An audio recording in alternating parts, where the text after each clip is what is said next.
Je pense que nous allons commencer. Bonsoir à tous, j'espère que nous allons tous bien par la grâce du Seigneur Jésus-Christ, que la semaine a plutôt bien débuté. Bon, je nous souhaite déjà de passer une très bonne semaine, certes que c'est un petit peu en retard. Nous allons commencer notre étude biblique. Avant de commencer, nous allons prier. Nous allons incliner nos têtes, nous allons incliner nos cœurs pour, premièrement, remercier le Seigneur pour ce qu'il nous accorde d'être là, de partager autour de sa parole, de confier aussi ces moments de partage afin que son Esprit Saint qui est en nous, qui est au milieu de nous, puisse nous diriger. Prions. Éternel tendre Père, nous te rendons grâce et louange, Seigneur, pour ce que tu nous accordes, tendre Père, de partager au travers de ta parole, Seigneur, de partager au travers de ta parole.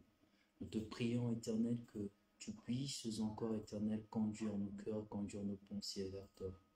Que tu conduises autour de nous, Seigneur, afin que nos regards fixés vers toi, Éternel, que tout ce qui est, Seigneur, de l'homme disparaisse, Éternel, mais que seule ta parole, tendre Père, puisse toucher nos cœurs et nous ramener encore à la vérité, car ta parole est la vérité, tendre Père.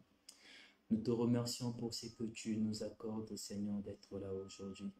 Nous te laissons aussi, nous laissons tout saintement, tendre Père, ces moments de partage, tendre Père. Que l'honneur et louange te soient rendus par le nom puissant de Jésus-Christ que nous avons ainsi prié. Amen. Amen, amen, amen. Donc, nous sommes toujours dans notre thème, notre partage, notre étude biblique sur la vie du bien-aimé David.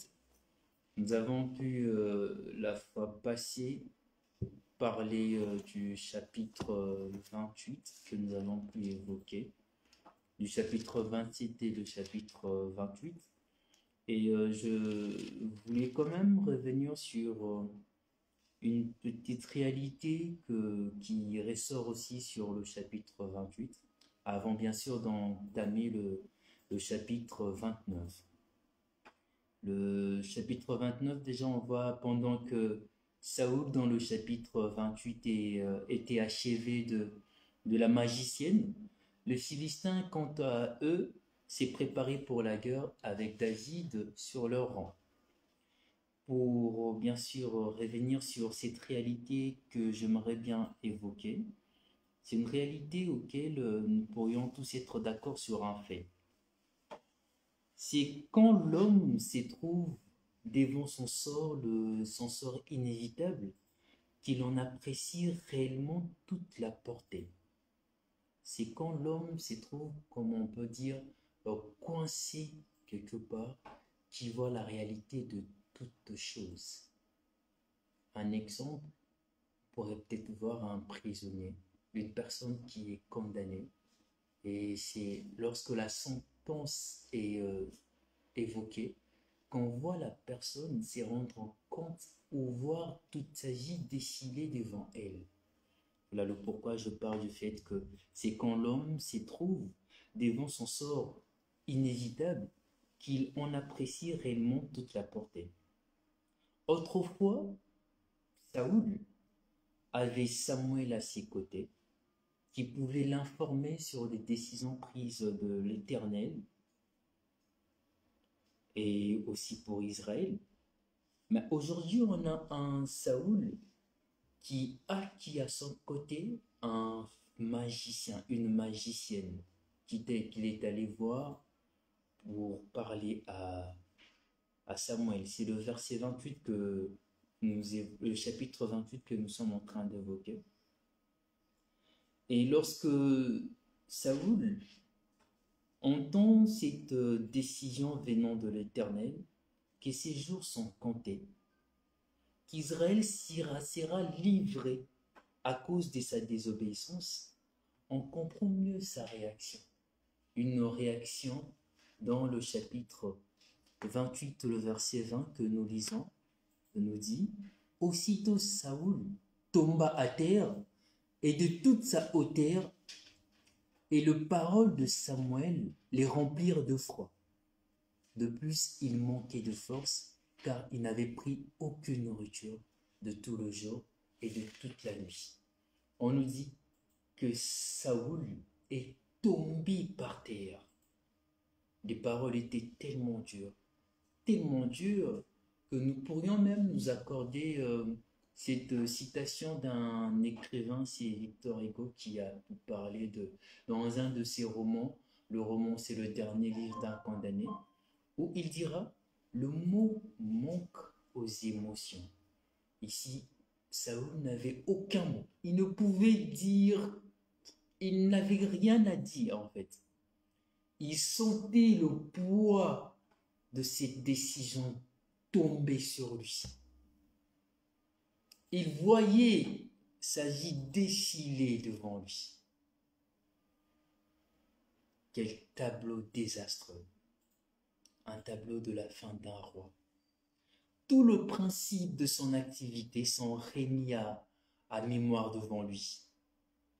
Pesé à la balance de l'Éternel, et ont été trouvés que désobéissance, indépendance, haine, jalousie, inimité contre Dieu et contre son roi.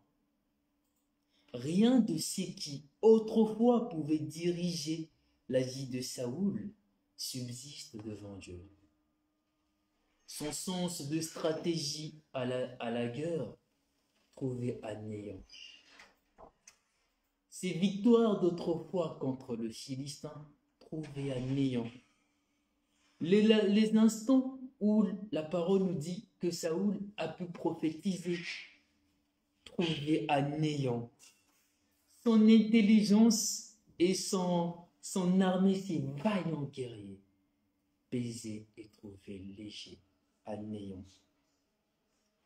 Tous ces motifs, toutes ces voies deviennent autant d'objets de jugement pour Saoul. De jugement, car avant d'en arriver là,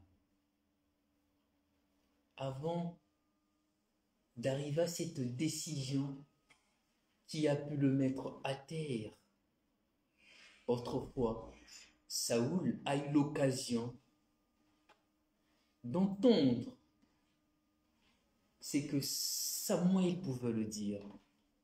Il a eu cette chance-là de se ressaisir, mais il n'a pas pu saisir cette chance-là.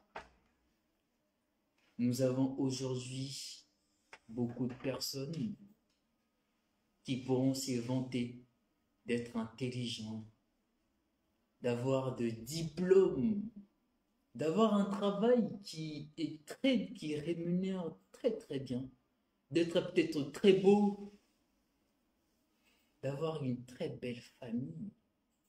Mais aucune de ces choses nous garantit la vie éternelle.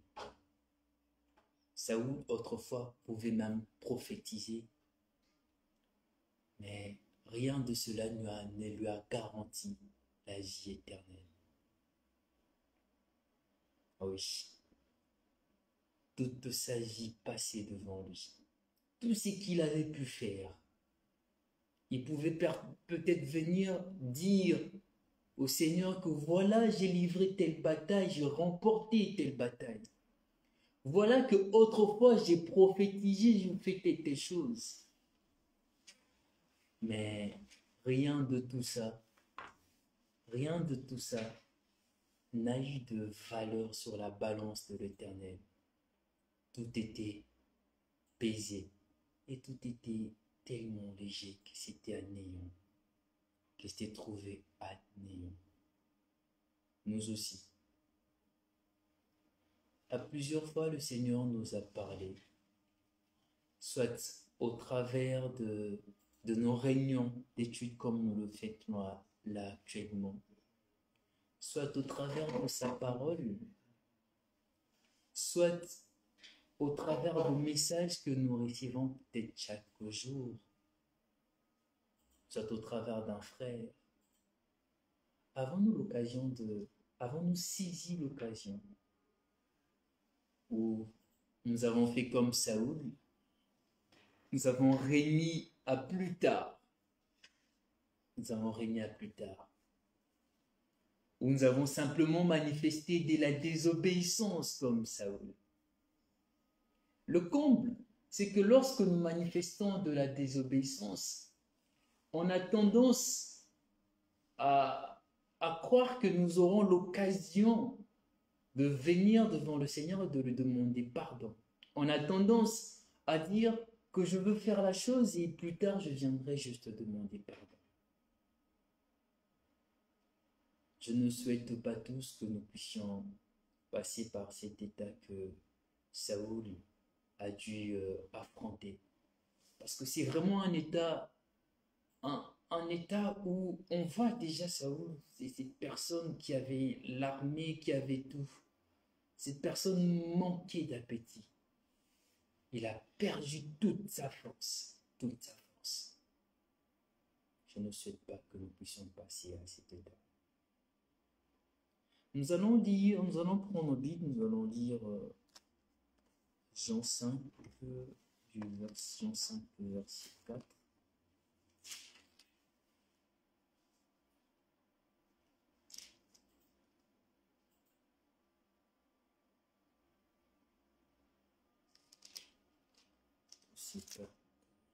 C'est plutôt Jean 5, verset 24. Plutôt.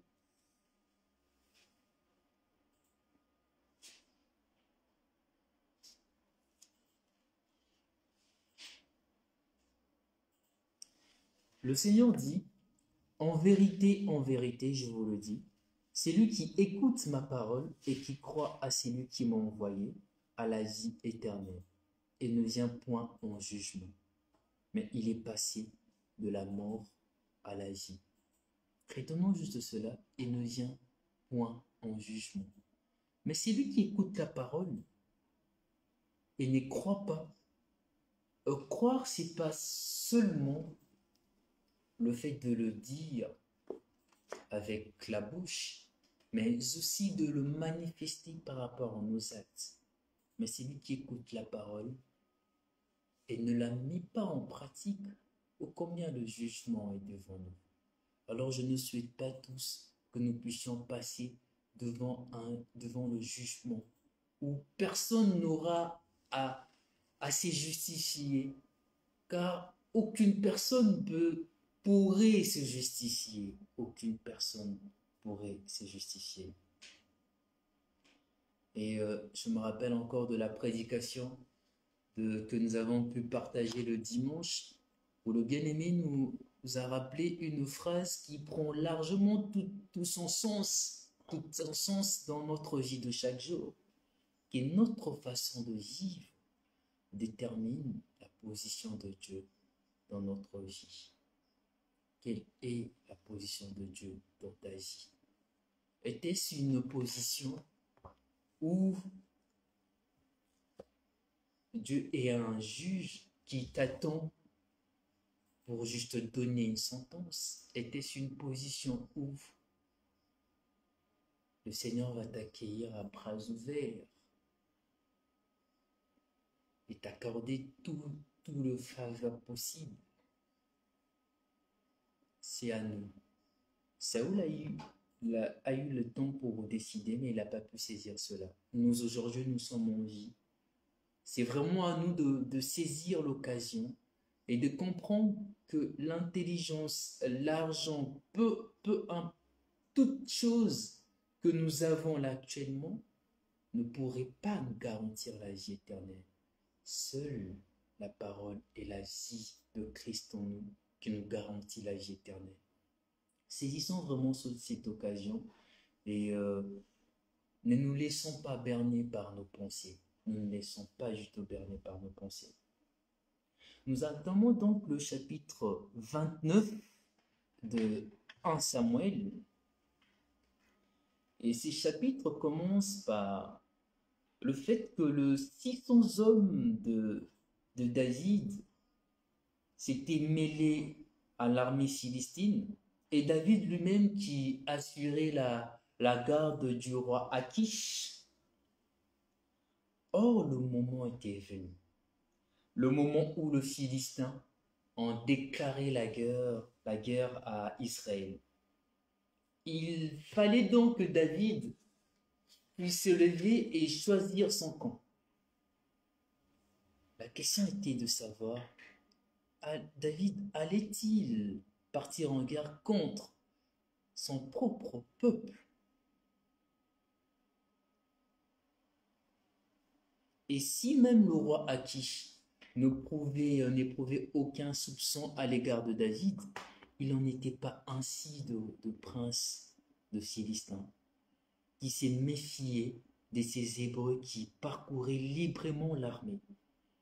Et le prince de Philistin s'est laissé pas du tout tromper. Il dit au roi Akish, dont nous lisons du verset 1er jusqu'au verset 5, les Philistins rassemblèrent toutes leurs troupes à Aphek, et Israël campait près de la source de Jezreel. Le prince de Philistins s'avancèrent avec leurs centaines et leurs milliers, et David et ses gens marchaient à l'arrière-garde avec Akish. Le prince de Philistins dirent, que font ici ces Hébreux? Et Akish répondit au prince de Philistins, n'est-ce pas David, serviteur de Saül, roi d'Israël? Il y a longtemps qu'il est avec moi, et je n'ai pas trouvé la moindre chose à lui reprocher depuis son arrivée jusqu'à ces jours. Mais le prince de Philistins s'irritait contre Akish et lui dit, renvoie cet homme et qu'il retourne dans le lieu où tu l'as établi, qu'il ne descende pas avec nous sur le champ de bataille, afin qu'il ne soit pas pour nous un ennemi pendant le combat. Et comment cet homme rentrait-il en grâce auprès de son maître, si ce n'est au moyen de tête de nos gens? N'est-ce pas David, pour lui qu'on chantait en dansant, Saül a frappé ses 1000 et David ses 10 000? Ah oui, le prince de Philistin n'ont pas laissé, si on peut dire d'un autre côté, David le tromper ou leur berner. Ils sont partis chez Akish, le roi Akish, en lui disant et en lui rappelant que n'est-ce pas que c'est David, cet homme qui a tué Goliath, cet homme qu'on pouvait chanter des complètes en disant que David a tué 10 000, Saül a tué 1000. Et si cet homme vient en guerre avec nous, n'est-ce pas par le moyen de nos têtes qu'il pourrait retourner en vainqueur et être accueilli chez Saül comme étant un roi? Ils n'ont pas laissé David le berner. Mais en entendant ce que Akish dit de David, que c'est un homme bon, que c'est un homme qui n'a trouvé point de faute en lui. David méritait-il ces avalanches des compliments? Il est peut-être vrai que lorsque nous entendons Akish sur le verset 26, dire de David, déjà il dit, je vais lire le verset, Akish appela David et lui dit, l'Éternel est vivant, tu es un homme droit, et j'aime te voir aller et venir avec moi dans le camp, car je n'ai rien trouvé de mauvais en toi depuis ton arrivée auprès de moi jusqu'à ces jours. Il est peut-être vrai que David a eu le temps peut-être de parler de l'Éternel à Akish. Voilà peut-être le pourquoi nous voyons cette phrase où c'est que Akish pourrait dire l'Éternel est vivant. Il est peut-être vrai que David a parlé de l'Éternel à Akish, mais David méritait-il vraiment ces avalanches des compliments? Et il y a même un verset qui dira plus loin, où c'est toujours Akish qui dira à David qu'il a trouvé David agréable à ses yeux comme un ange de Dieu. C'est le verset 9. Était-il réellement cet ange de Dieu? N'y avait-il en lui rien de mauvais et rien de faux? Alors qu'il trompait Akish et il partait pour massacrer des innocents, dans 1 Samuel 27:10. Et si David avait pris part à la guerre contre son peuple, n'aurait-il pas compromis définitivement ses chances de devenir roi d'Israël? Si David et si le prince de Philistin n'avait pas rappelé à David ce qu'il était, ou l'avait pas chassé de ses camps, ou si David avait accepté de suivre jusqu'à la fin cette décision de servir Akish, serions-nous aujourd'hui assis là à parler de David comme étant l'homme selon le cœur de Dieu ou le roi d'Israël? Beaucoup d'entre nous se sont trouvés dans le même contexte que David. Ces contextes ouvrent à un temps donné ou à un événement, une circonstance donnée, où nous étions censés affirmer notre appartenance au Seigneur, où nous étions censés dire des choses telles qu'elles sont, appeler péché, péché, compromission, compromission. Nous sommes laissés. Nous avons accepté cette compromission. Pour David, il a eu l'occasion. Et on pourrait même dire que le Seigneur qui s'est saisi le prince de Philistin pour ramener David au droit chemin. Pour ramener David au droit chemin. J'espère que ça ne sera pas le cas pour nous tous. Mais lorsque nous avons l'occasion d'affirmer ce que nous sommes, qu'il s'assoie avec le païen ou peu importe où on se trouve, n'hésitons pas de le faire. N'hésitons pas de le faire. N'hésitons pas de le faire. Cette histoire me rappelle encore l'histoire, c'est plutôt des histoires assez opposées qui se passent dans le Nouveau Testament. L'histoire d'un jeune homme riche qui va venir vers le Seigneur, un jeune homme riche et un jeune homme qui suivait à la lettre la loi. C'est un jeune homme qui va venir vers le Seigneur et dire au Seigneur, voilà, je fais telle chose, j'ai fait telle chose. Que dois-je faire pour avoir la vie éternelle? Lorsqu'il va entendre tout ce que le Seigneur va lui dire, c'est dans Marc 10, verset 17. Vous aurez l'occasion de lire cette histoire, je pense que pour beaucoup, on connaît déjà. Donc, on dira que le jeune homme riche s'est retourné allant chez lui, tout triste, ne voulant se séparer de ses biens. Et d'un autre côté, un certain Zachée, un publicain, chef de publicain, donnait la moitié de ses biens pour avoir une place auprès du Seigneur. Voilà donc des histoires opposées. Mais qu'est-ce que nous apprend cette histoire? On pourrait même dire que la place que le jeune homme riche pouvait occuper auprès du Seigneur, c'est Zachée, un publicain, un pécheur qui occupe cette place. Et comment il occupe cette place? En renonçant à ce qu'il était, en acceptant ce qu'il était et en acceptant de laisser tout ce qui pouvait faire sa richesse. Tout est une question de décision. Tout est une question de décision. Le jeune homme riche comme Saoul a compromis à son élan de piété, tandis que Zachée, quant à lui, a saisi l'occasion de se retrouver auprès du Seigneur. Soyons comme Zachée, saisissons l'occasion à tout moment, peu importe la situation, peu importe où on se trouve, saisissons l'occasion pour affirmer ce qu'on est,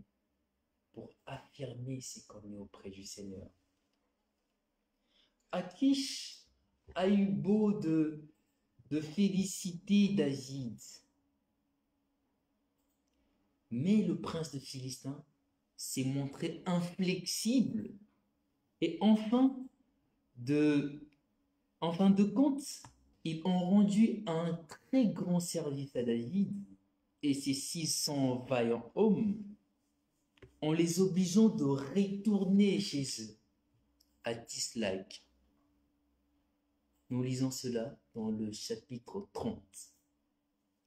Et qu'est-ce que les attendait à Tislag?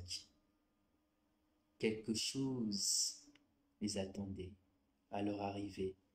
Une troupe de Amalécites avait profité de l'absence de David pour brûler la ville et ramener un butin considérable.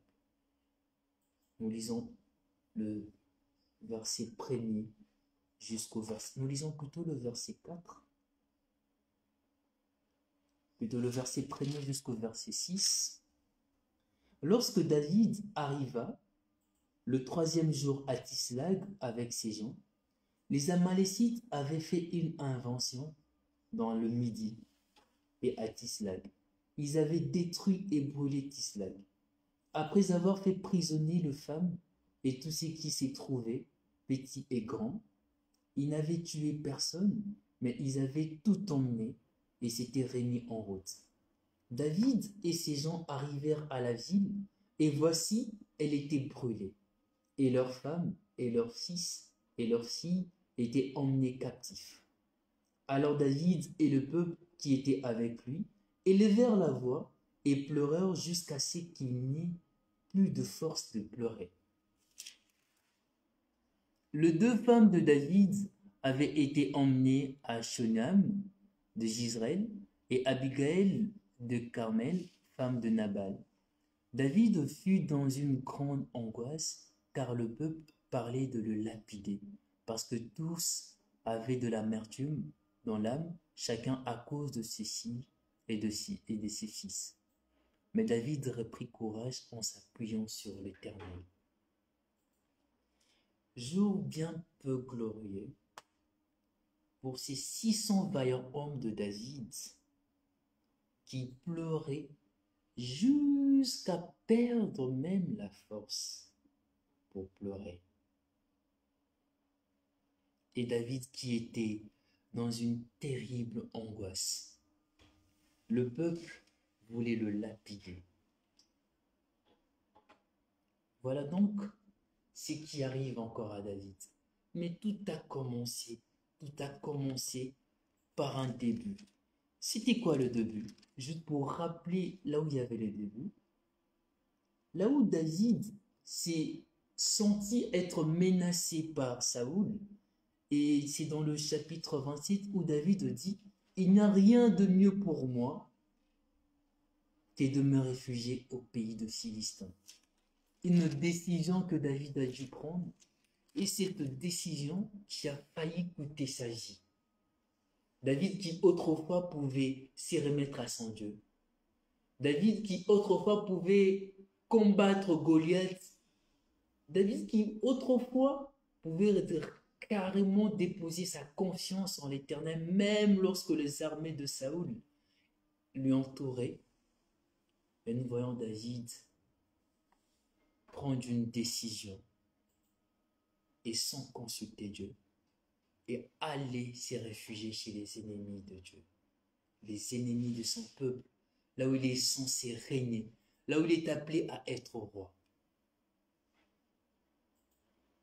Et le chapitre 30 nous montre les conséquences de cette décision. Ces vaillants hommes qui ont pleuré jusqu'à perdre de force, et David qu'on a voulu lapider. David qu'on a voulu lapider. Oui.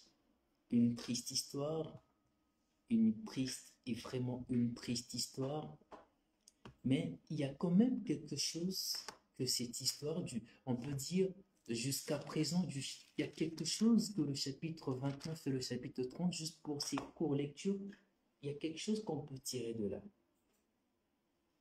Ce qu'on peut tirer, c'est premièrement qu'il a fallu de mondain dans le prince de Philistin pour remettre David à l'ordre et lui montrer qu'il n'était pas à sa place auprès d'Akish à Gath. Il a fallu à de mondains pour remettre David à l'ordre. David, qui est censé être le roi d'Israël. David, qui est censé être cette personne qu'on peut dire aujourd'hui, qui confesse sa foi, un serviteur de Dieu, peut-être un pasteur, peut-être un frère, peut-être un évangéliste. Mais quelle triste réalité, il est tombé tellement bas,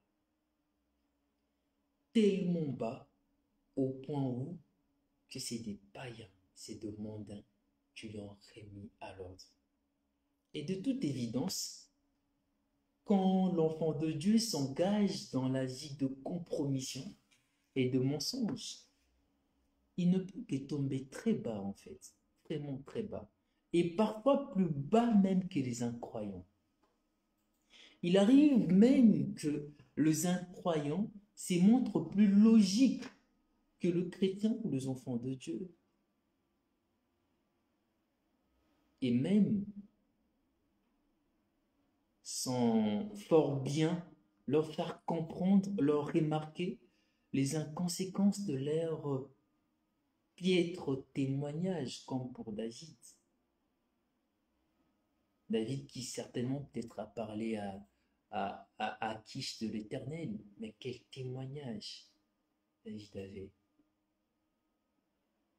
Lui qui allait pour tuer des innocents, lui qui vivait dans cette compromission, lui qui se faisait passer pour un ange de Dieu, dont nous entendons Akish dire de David qu'il a trouvé David comme un ange de Dieu, lui qui se faisait passer pour un saint. Oui. C'est triste de l'avouer, mais oui, pouvons l'avouer que deux fois, même le seront plus conscients dans certaines situations, plus conscients ou plutôt plus sages que même les enfants de Dieu eux-mêmes. L'exemple que je pourrais donner aujourd'hui, excusez-moi pour l'exemple, ça sera juste de jeter un coup d'œil sur ce qui en est de la musique dans l'Église et la musique dans le monde. Aujourd'hui, on n'arrive même plus à faire la différence. Où nous voyons les mêmes chanteurs qui chantent dans le monde avec des danses obscènes. Et ces mêmes danses que nous retrouvons dans l'Église.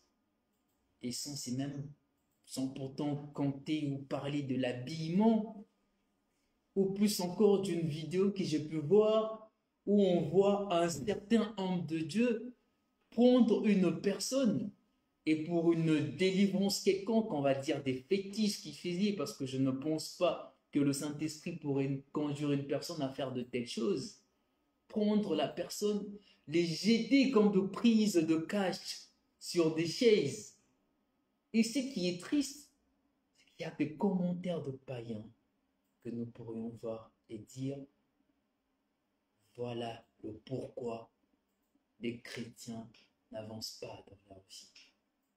Voilà le pourquoi, dirions, vu qu'on est dans le continent africain, on est dans l'Afrique, voilà le pourquoi l'Afrique n'avance pas. Comme dirais-je, que c'est des chrétiens, plutôt c'est des païens, qui donnent cette fois-ci de leçons aux chrétiens. Ou plus encore, là je pense que c'est le témoignage d'un frère ou d'un bien-aimé qui pourrait encore dire, on ne sait ce qui a pu pousser le frère à aller évangéliser dans une boîte de nuit. Et un païen qui pourrait encore regarder le frère et dire au frère, oh, toi aussi tu es ici, toi aussi tu viens ici, ou encore dans une fête. une fête où toi, homme, toi, chrétien, toi, bien-aimé du Seigneur, tu te retrouves dans une fête païenne avec une musique mondaine, en train de danser de la musique mondaine, ou bien en train de t'enivrer, et sans plutôt compter toutes les discussions qui sortent après être ivre. Et c'est deux païens qui te regardent, qui te disent, oh, toi aussi tu parles de ça, toi aussi tu... Ah bon? Toi aussi tu fais ça? C'est assez triste. C'est assez triste. Et c'est la situation que vivait David. C'est la situation que vivait David. Oui, à cause de ces situations-là, en retournant à Tislag, on voit le peuple qui voulait lapider David. Voulait lapider David. Et ça se comprend, parce que c'est David qui les a ramenés, ces réfugiés, chez le Philistin. C'est David qui était leur conducteur, on peut dire, qui, qui d'entre nous va vouloir accepter de revenir chez lui et de trouver tous ses biens, ses enfants, sa femme ramenés captive parce qu'on a suivi un certain monsieur dans ses erreurs. Qui d'entre nous va accepter cela? Et nous comprenons clairement, c'est que le peuple ou les 600 vaillants hommes de David ont pu faire leur réaction. Mais ce que je pourrais nous dire, chers frères et sœurs, faut-il qu'on en arrive là? Faut-il qu'on en arrive au point où on sera la cause de plusieurs soucis des autres personnes, ou plus encore, la cause de nos propres soucis, à cause de nos désobéissances, à cause d'une conduite qu'on n'était pas censé tenir, et arriver à de grincements de dents, arriver à des angoisses terribles. Faut-il vraiment qu'on en arrive là?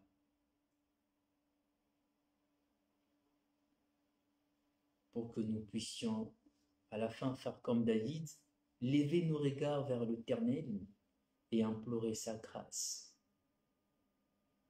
Non, il n'est pas nécessaire que nous en arrivions là. Il n'est pas nécessaire que nous en arrivions là. Et pour ne pas en arriver là, remontons juste sur nos décisions de chaque jour.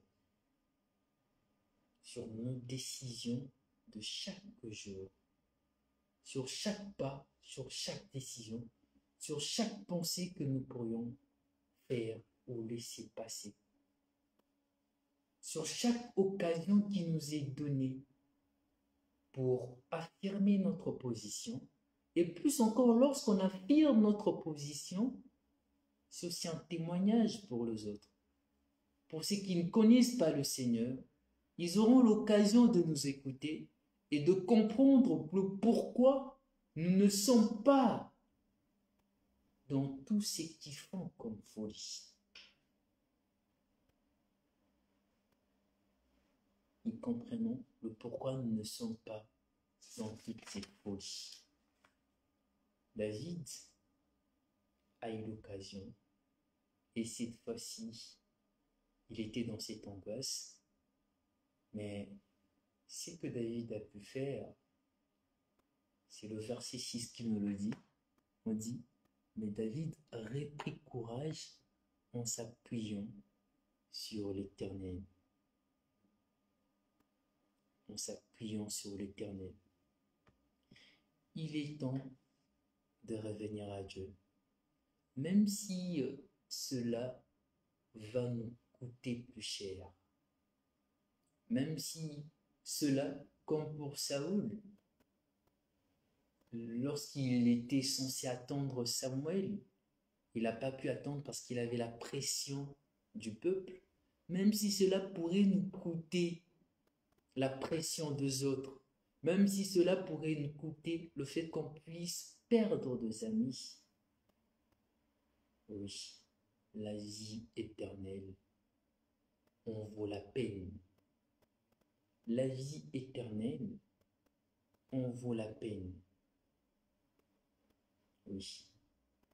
Si nous sommes comme David dans cette angoisse ou le souci, ou à cause peut-être de nos décisions, nous avons perdu espoir.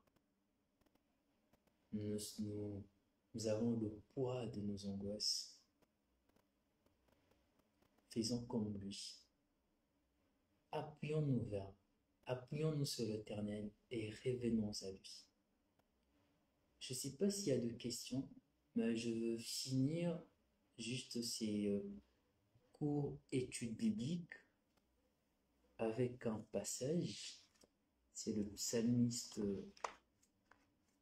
103, le psaume 103 que nous allons lire. C'est du verset 8 jusqu'au verset 14 que nous lisons. L'Éternel est miséricordieux et compatissant, lent à la colère et riche en bonté. Il ne conteste pas sans cesse, il ne garde pas sa colère à toujours. Il ne nous traite pas selon nos péchés, il ne nous punit pas selon nos iniquités. Mais autant, les cieux sont élevés au-dessus de la terre, autant sa bonté est grande pour ceux qui le craignent. Autant l'Orient est éloigné de l'Occident, autant il éloigne de nous nos transgressions. Comme un père a compassion de ses enfants, l'Éternel a compassion de ceux qui le craignent, car il sait de quoi nous sommes formés. Il se souvient que nous sommes poussière. Oui, il sait de quoi nous sommes formés. Il se souvient que nous sommes poussière. Qui nous connaît mieux que Dieu? Qui nous connaît mieux que Dieu? Alors, si pour certains d'entre nous, on pense que le sort est déjà jeté et que la sentence a déjà été levée, bien-aimés, autant l'Occident est éloigné de l'Orient, autant il éloigne de nous nos transgressions, autant il nous pardonne, mais en revenant vers lui comme David, en nous appuyant sur lui. Que le Seigneur nous bénisse. Je ne sais pas s'il y a de questions.